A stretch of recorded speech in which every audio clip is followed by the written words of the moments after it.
अब हम करते हैं इसकी सर्विसिंग को शुरू और बीच बीच में आपको ये टिप देते रहेंगे कि आपने भी सर्विस किस तरीके से करनी है। अभी हम आए हैं इस एलजी के एसी को सर्विस करने, जो कि 12 साल पुराना है और कस्टमर के हिसाब से ये एसी 12 साल से जेट सर्विस नहीं हुआ है और जो सर्विस हुआ भी है वो सिर्फ झाड़ फूक वाला ही हुआ है। लेकिन मानना पड़ेगा कि ये इस एसी के सारे बटन अभी भी काम कर रहे हैं। तो इस एसी को कम से कम टेम्परेचर पे रखने के बाद हम इसका ग्रिल टेम्परेचर और इसका एम्पियर को नाप लेते हैं। अभी हमने इसमें एम्पियर मीटर को लगा दिया है, देखते हैं ये कितना लोड उठाता है। अभी इस एसी को चलते हुए 10 से 12 मिनट हो चुके हैं और इसका ग्रिल टेम्परेचर लगभग 19 डिग्री हो चुका है और इसका जो एम्पियर है वो 12 से भी ऊपर जा रहा है। तो इसका मतलब ये अच्छी खासी बिजली खा रहा है और इसका बिजली खाने का रीजन है ये गंदगी। अभी हम इस विंडो एसी को उतारकर बाहर ला चुके हैं और इसके सारे कोनों में कहीं ना कहीं मकड़ी के जाले और गंदगी ही भरी हुई है। कभी कभी ये भी देखा गया है कि हीट अच्छे से कंडेंस ना होने के कारण कंप्रेसर को ज्यादा काम करना पड़ता है और हाई एम्पियर लेता है। इस कारण से कंप्रेसर कई बार खराब भी हो जाते हैं। अभी हमने इसके सारे पैनलों को खोल दिया है और इसकी पीसीबी को निकालकर हमने अलग कर दिया है ताकि वो पानी से पीसीबी खराब ना हो पाए। अब इसकी कंडेंसर कॉइल की हालत आप देख ही सकते हैं, ये पूरी तरीके से बिल्कुल जाम और चोक हो चुकी है और इसी कंडेंसर कॉइल के जाम होने के कारण इसमें कंप्रेसर ट्रिप की समस्या और कूलिंग में भी प्रॉब्लम आ रही थी। अब हम करते हैं इसकी सर्विसिंग को शुरू और बीच बीच में आपको ये टिप देते रहेंगे कि आपने भी सर्विस किस तरीके से करनी है। वैसे तो कई सारे कस्टमर अपने स्प्लिट एसी की घर पर ही सर्विस कर लेते हैं, लेकिन विंडो एसी के केस में विंडो एसी थोड़ा टिपिकल रहता है क्योंकि इसमें कुछ पार्टों को निकालने के बाद बिल्कुल एग्जैक्ट जगह में पानी को मारना होता है।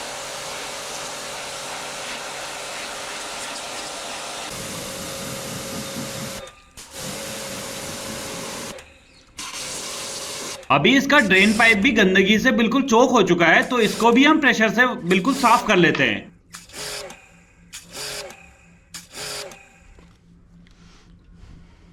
अभी हम करते हैं इसके कंडेंसर कॉइल को साफ और ये भी हो सकता है इसमें हमें कॉइल क्लीनर की मदद लेनी पड़े।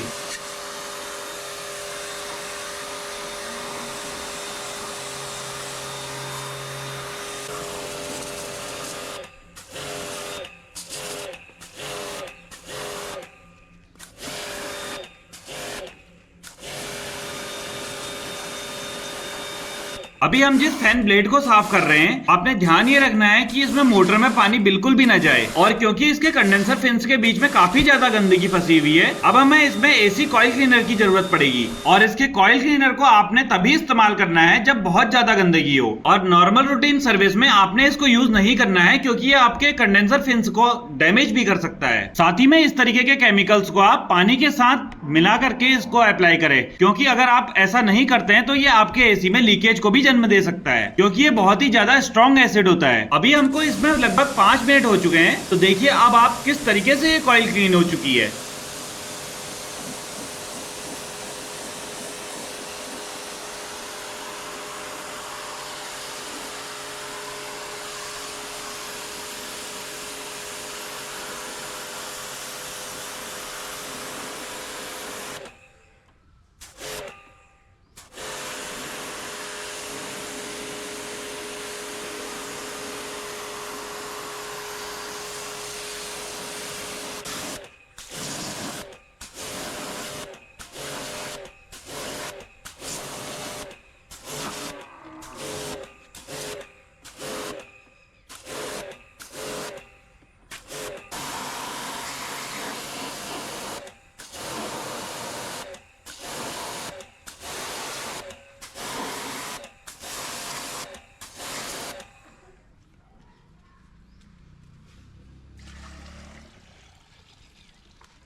अभी ये एसी पूरी तरीके से क्लीन हो चुका है। अब हम आपको दिखाते हैं इसके कॉइल का आगे और पीछे का फाइनल रिजल्ट।